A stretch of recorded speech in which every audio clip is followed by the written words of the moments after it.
Hi folks, Don Dillard here. So I'm going to make a very brief video over the ethics in action discussion board posts and the best way to approach them. Now I've labeled these things on the requirements as point 4, 5, and 6. Point 4 concerns what you think makes something an ethical issue. Point 5 concerns the weekly theory, namely your understanding of it, and point 6 involves the application of that theory to the issue. To put some of that in context, let's do an example.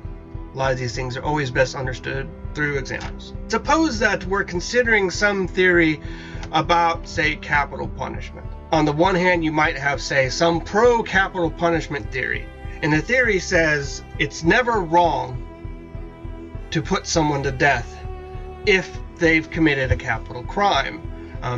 It might be operating under, say, some eye for an eye principle. Now, on the other hand, you might have some anti-capital punishment theory, which operates under the assumption that it's never right to put someone to death, even if that person is guilty of murdering another human being.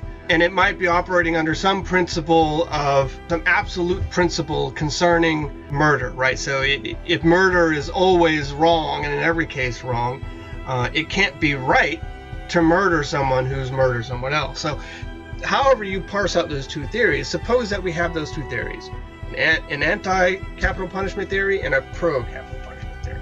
Okay, that being said, let's take a step back and talk about what makes something an ethical issue. Let's suppose that you're walking along and you find a rock on the ground. Now, would you be doing anything wrong, ethically speaking, by taking that rock? Not really. But it might depend, right? It might depend on what details are added to the case.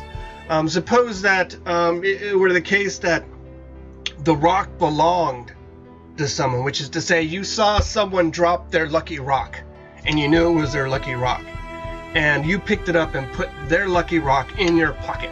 Would that make it wrong? Probably, right? Because it belonged to someone else, and so adding that detail about theft might make the action wrong.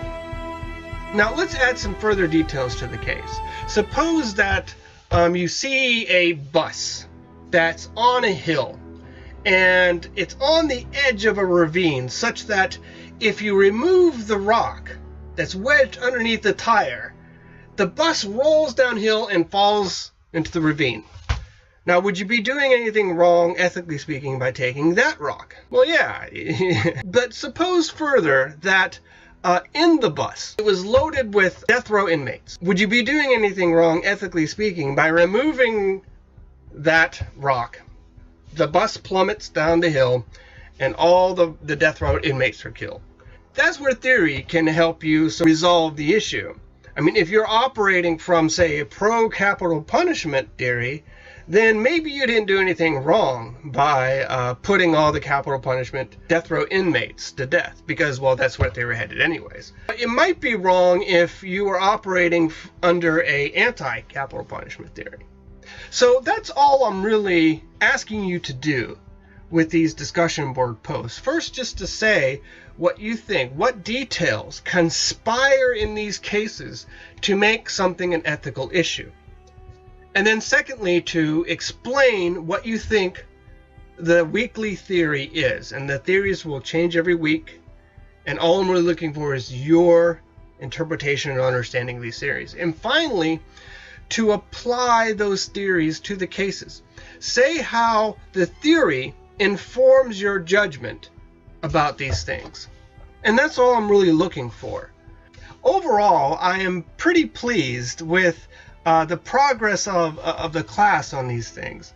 I'm probably beating these points to death for many of you. But this video is really only for those of you in the class who are still struggling a bit to understand exactly what it is you're being asked of in these posts. If you have any questions concerning any of this, please don't hesitate to reach out to me. I'm more than happy to answer any questions you might have.